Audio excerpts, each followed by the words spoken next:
Hello, everybody. Thank you so much for watching. It is the American Doofus Show. Don't be a doofus.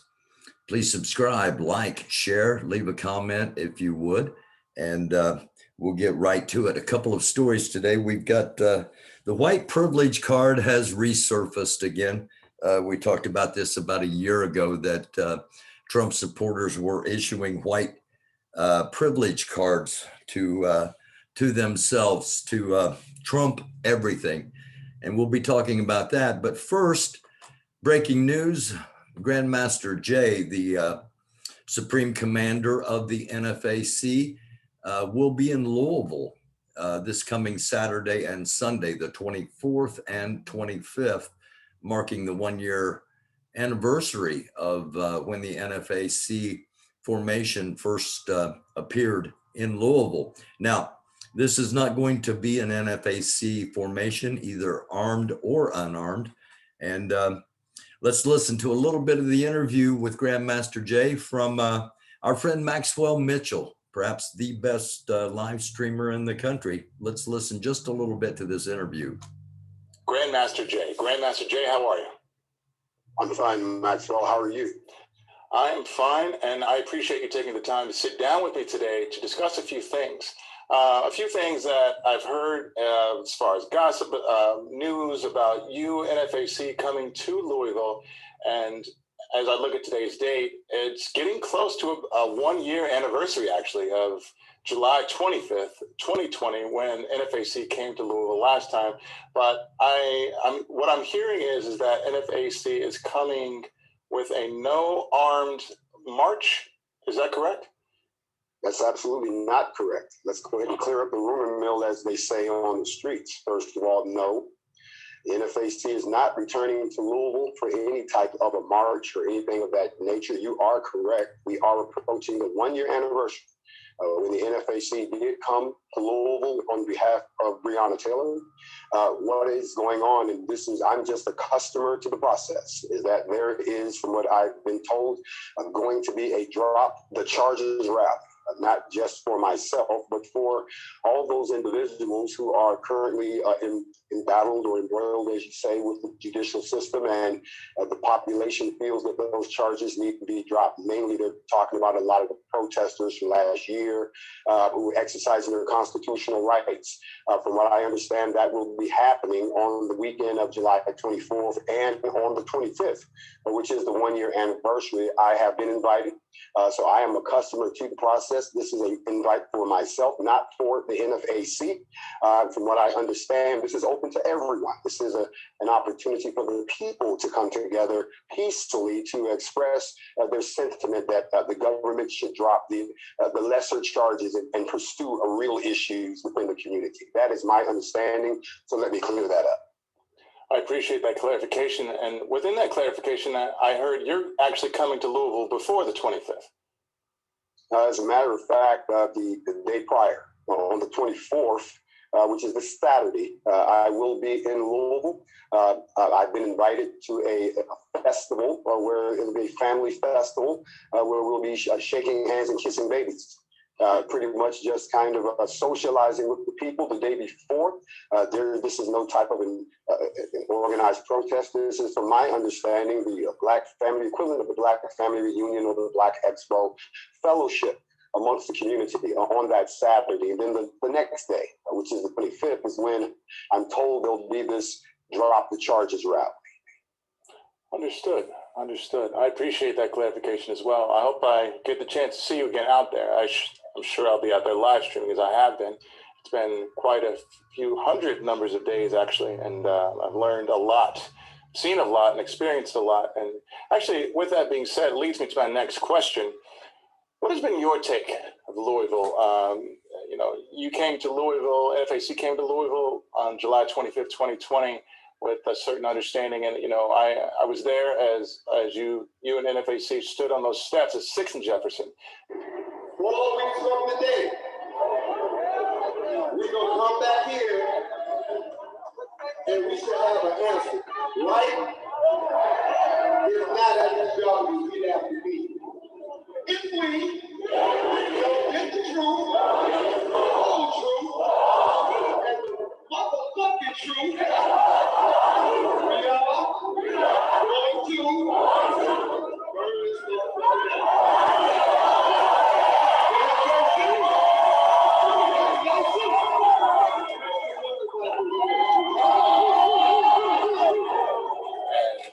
So there is a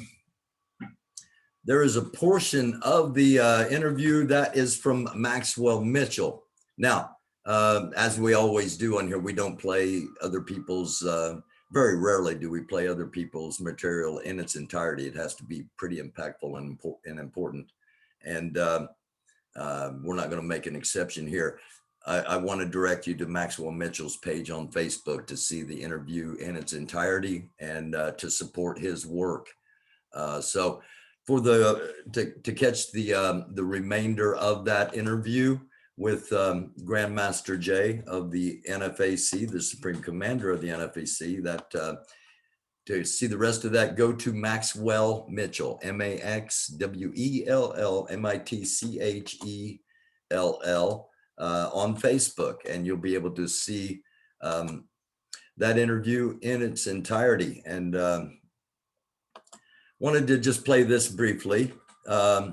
Trump supporters plotting to attack Democratic headquarters in California. I mentioned this as part of just being aware of what is going on, and we'll take a look at what was found on one of those Trump supporters. Not really a surprise, and let's listen in. Weapons. They've got 45 to 50 guns and thousands of rounds of ammunition. If this is how you entertain yourself, well, that means that you're a criminal.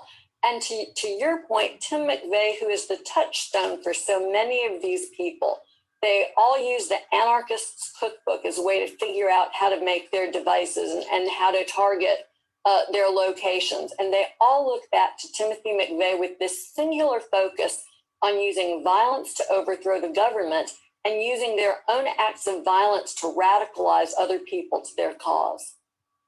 I just want to put up on the screen an image that was included in the criminal complaint filed in court of this white privilege card that Ian Rogers had. He had this in his home. This was part of what was collected in the raid. The white privilege card trumps everything. This is what these people believe in. Joyce, it seems to me that as witnesses against and about themselves, they are very clear. Okay.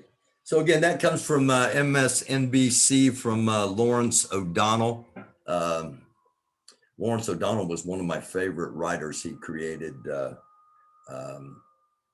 West Wing TV show and other things, but is now a media personality on MSNBC. So what does this show? Well, this shows that the white community is not united in one front to attack the Black community. Okay.